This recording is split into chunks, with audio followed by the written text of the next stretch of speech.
Hola, muy buenos días. Mi nombre es Javier Steven Quiroga Rojas, perteneciente al curso Análisis y Desarrollo de Software, siendo un tecnólogo, incluido en la ficha 2977408. Hoy voy a presentarles el tema de APIs y su aplicación en el sistema de información para el cultivo de cacao. La idea es que no solo entendamos qué son las APIs en teoría, sino que también cómo funcionan en la práctica y cómo se relacionan con nuestro proyecto, en este caso el mío, que es el sistema de información para el cultivo de cacao, y también qué herramientas existen para aprovecharlas al máximo. A partir de esto vamos a ver qué es una API. También tendremos la visualización de sus componentes, ver sus ventajas, también las APIs que tal vez hemos utilizado en nuestro sistema de información. Lo reitero, el cultivo de cacao, que es el mío, podremos ver las que utilizamos ahí en nuestro sistema o las que yo manejo usualmente, además de herramientas y conceptos tales como explicar qué es el GraphQL, qué es el gRPC y el Postman. De igual manera, también exploraremos qué posibles APIs externas podrían integrarse en el futuro, ¿cierto? Como podemos ver, el clima, bueno, en este caso todo se basa en nuestro proyecto de cacao, como el clima, la geolización, y bueno, tal vez finalmente cerraremos con una conclusión. Ok, entonces empecemos con lo básico, que es una API. Cuando vemos qué es una API, claramente tenemos una API es un conjunto de reglas que permite que dos sistemas se comuniquen. Ejemplo, Google Maps en apps de transporte. En sí, una API o interfaz de programación de aplicaciones es un conjunto de reglas que permiten que diferentes programas se comuniquen entre sí y a la vez se entrelacen. Por ejemplo, una forma sencilla de entenderlo es si pensamos y utilizamos el ejemplo de un mesero en el restaurante. De esta forma lo vamos a entender mejor. Nosotros, como clientes, llegamos al restaurante y hacemos el pedido. El mesero lo lleva a la cocina y luego trae la comida ya lista a la mesa. Y si vemos, o sea, el cliente nunca tiene que entrar a la cocina ni tampoco va a hablar con dicho chef. En este caso, el mesero es esa persona intermediaria, y como vemos, este ejemplo es prácticamente igual como funciona una API. Ella lleva nuestras solicitudes a un sistema X o y de allí nos va a devolver una respuesta lista y ya funcional para nosotros que podamos usar. Si utilizamos un ejemplo cotidiano, más tecnológico en el momento, por ejemplo, cuando usamos una aplicación de transporte, bueno, en este caso una fácil, por ejemplo, el Uber. Esta no crea mapas propios, sino que ella lo que va a hacer es conectar a la API de, en este caso, por ejemplo, Google Maps en Android de pronto, y obtiene, o sea, ella lo que va a hacer es obtener las rutas, los tiempos, y a la vez va a obtener dicha distancia. E incluso en la actualidad hay algunas aplicaciones ya que ellas mismas, o sea, le ponen precio a la ruta y obviamente dependiendo la distancia y los trayectos. Ok, bueno, si vemos desde nuestro punto de vista en nuestro proyecto de información, en nuestro sistema de información, en este caso el cultivo del cacao, que es mi proyecto que estoy trabajando en estos momentos, pasa algo similar o prácticamente pasa lo mismo. Bueno, supongamos que un productor quiere saber si mañana habrán lluvias. Y entonces, ¿qué va a hacer? En nuestro sistema lo que va a hacer es que se conecta con la API del clima. Desde allí el productor lo que va a hacer es obtener los datos y obviamente va a obtener los datos y nuestra API nos los muestra en pantalla. O sea, el agricultor no necesita saber cómo funciona el servidor del clima, solo ingresa lo que necesita buscar o la información que necesita y el API la va a llevar y le va a entregar la información ya procesada.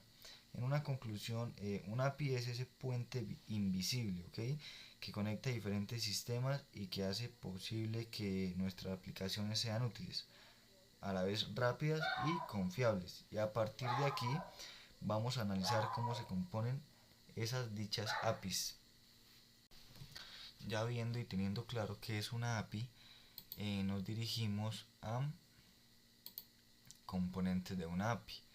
En este caso, por ejemplo, el de endpoints, las URLs para investigar los métodos de HTTP, como son head, el post, el put y el delete, requests y responses, ¿ok? Preguntas y respuestas. Componentes de un API.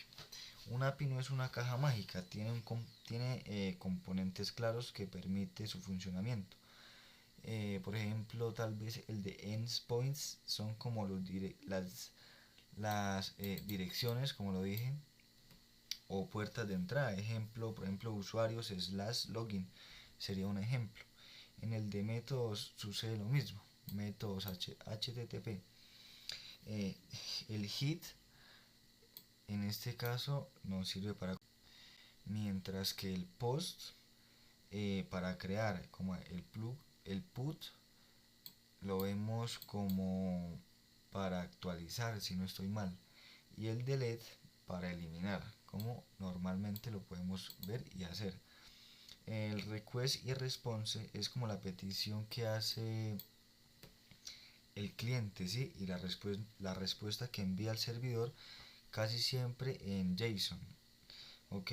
Y la autenticación, que son los controles para que solo los usuarios autorizados puedan acceder y que cumplen con los requisitos, y la documentación, que es la guía que explica cómo usarlo. En este caso podemos ver nuestros componentes de una API. En el ejemplo cotidiano, cuando buscamos en Google algo, el request es la búsqueda y el response son los resultados que vemos en pantalla, ¿ok? Si nos dirigimos a las ventajas de una API,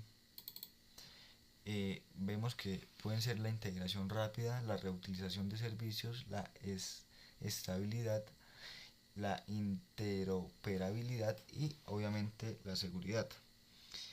Por ejemplo, si vemos la reutilización, podemos aprovechar servicios que ya están existentes.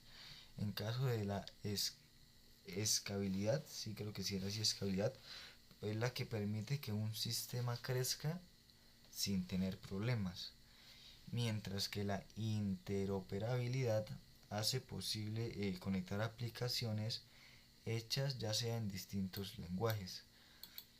Y obviamente lo de seguridad es lo que, o sea, limitan que datos se compartan y bajo qué reglas, ¿sí? Tienen sus opciones, obviamente. Si vemos, la eficiencia es la que reduce el tiempo y costos de desarrollo. Un ejemplo cotidiano, por ejemplo, cuando pagamos en línea, un ejemplo Nequi, tal vez cualquier otra, muchas páginas no crean su propio sistema de pagos, sino que usan la API de PayPal o Stripe, comúnmente la vemos así. En nuestro sistema de Kakao la ventaja es clara, ¿por qué es clara? Porque podemos integrar una API de clima, otra de geolocalización y otra de notificaciones, sin tener que reinventar esas funciones desde cero, o sea, ya estarían ahí incorporadas. Esto nos da más tiempo para enfocarnos en el problema real, y obviamente ayudar a los productores de cacao. Ya dicho esto, pasemos a vamos a revisar cuáles son nuestras APIs específicas que hemos usado en nuestro. como vemos aquí, las APIs más utilizadas en el proyecto. Por ejemplo, aquí hay unos ejemplos obviamente que yo busqué. API de usuarios, que es el registro y roles, el API de cultivos, que es la información de parcelas, el API de monitoreo, que serían las plagas y enfermedades de monitorear, el API de clima, que es la conexión a OpenWater, y el API de reportes, que serían las estadísticas de producción para hacer un reporte.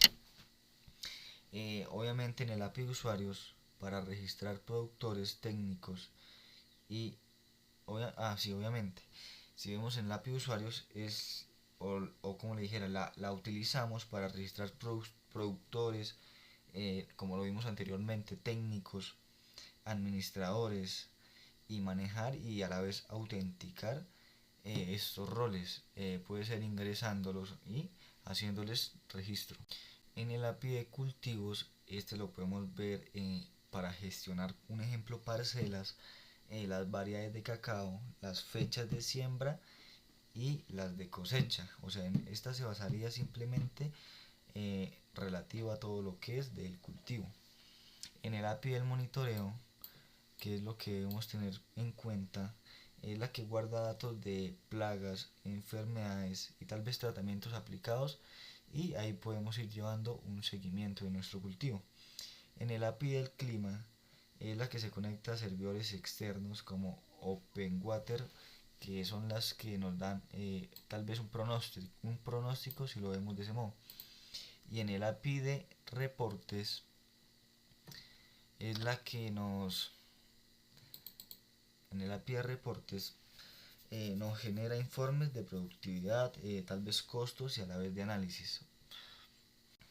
Además, si lo vemos, hemos usado tecnologías y herramientas que hacen posibles, obviamente, estas APIs, tales como MySQL, que en este caso funciona como nuestra base de datos, el PHP de Laravel como lenguaje y framework para el desarrollo, o sea, trabajan juntas unidas, y el SAM como entorno de servidor obviamente local o conector, y la Firebase para autenticación y notificaciones en la nube. ¿Okay? Estas son nuestras herramientas utilizadas para nuestro proyecto. De pronto utilizamos algo otras comunes, pero en este caso expliqué estas cuatro. Son como las que más he llevado utilizando y las que más me han servido porque son las que me dan la razón. Bueno, ya viendo nuestras APIs más utilizadas en el proyecto, bueno, un ejemplo aplicado sería cuando un productor inicia la sección, obviamente dentro de la página web, este se conecta a la API de usuarios. Cuando registra una nueva siembra, usa la API, obviamente de cultivos, porque, o sea, es lo que se basa respecto al cultivo, ¿cierto? Y cuando quiere su reporte mensual, accede a la API de reportes para hacer un reporte y llevar ahí como el monitoreo o el seguimiento de obviamente dicho cultivo.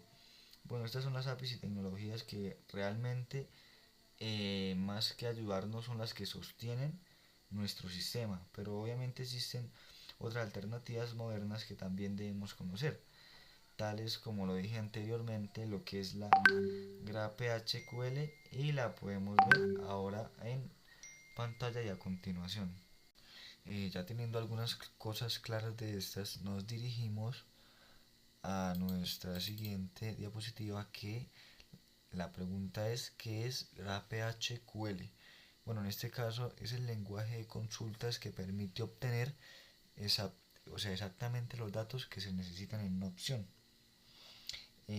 Como lo dije, es un lenguaje tal vez de consultas creado por Facebook, que permite exactamente, o sea, que permite exactamente no, sino que pide exactamente los datos que necesitamos en una sola petición. Por ejemplo, en este caso, a diferencia del REST, cuando lo utilizamos en HTML, es donde a veces se reciben datos de más o de menos, como son con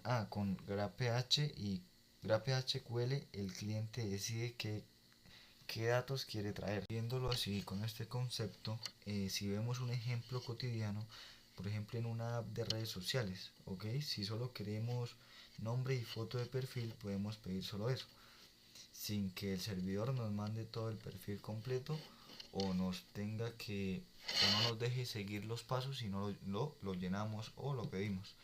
En este caso solo lo que nosotros decidimos. En nuestro proyecto de cacao, por ejemplo, un productor podría pedir qué cosa. Por ejemplo, en una sola consulta, obviamente el nombre del técnico asignado, el estado actual de su parcela y el clima de todo el día.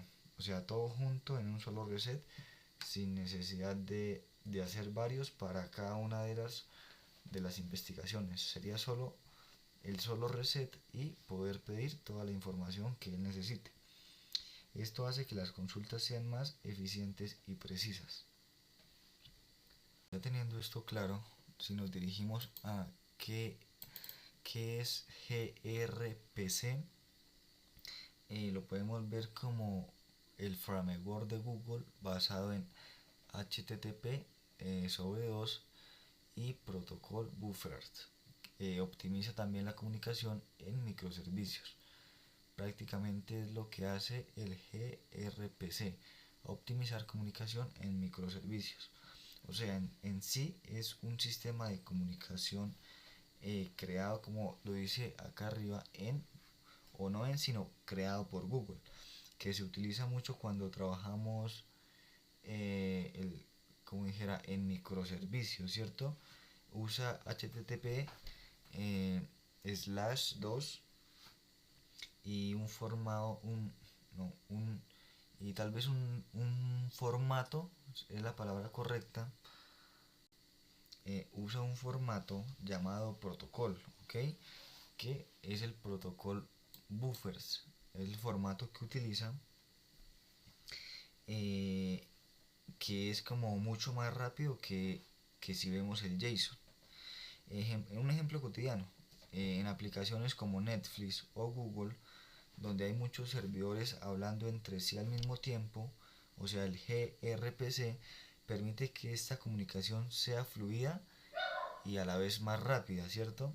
Bueno, nuestro sistema de cacao, si en el futuro creamos módulos separados, en este caso sería uno de reportes, otro de clima, otro de monitoreo, un ejemplo, ¿no? Podríamos usar el gRPC. ¿En qué sentido? En sentido de que se comuniquen entre sí todos a la vez de una forma eficiente y que sea fluido su funcionamiento y rápido. Listo, ya viendo esto claro, nos dirigimos a qué es el Postman. En este caso, una breve descripción para entenderla mejor, es en sí una herramienta gráfica, ¿cierto? Para probar, para documentar y a la vez para utilizar nuestras APIs, ¿ok? O sea, simplemente nuestro Postman,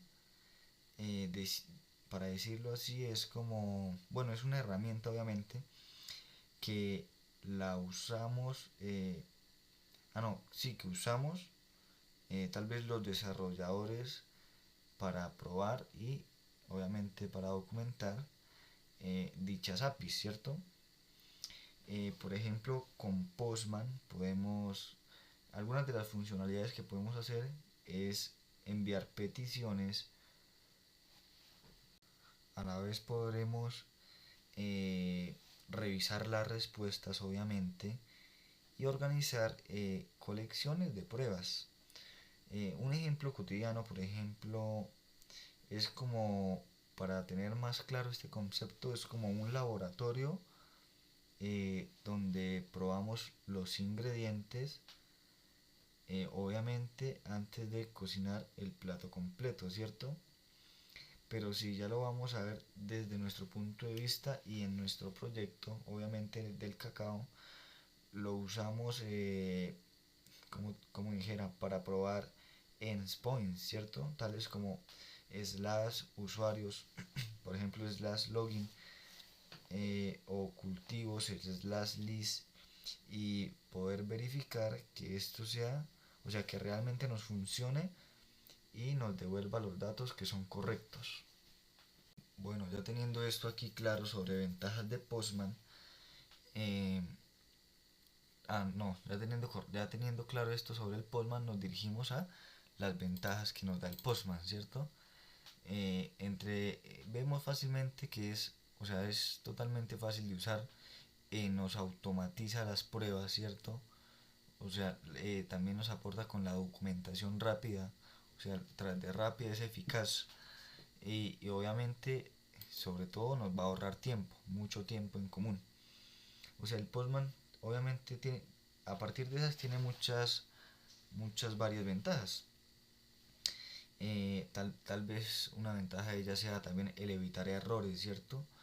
Eh, en ese sentido nos ahorraría, por ejemplo, tiempo, porque lo que nos va a hacer es darnos la información clara y concisa y no nos va a traer errores.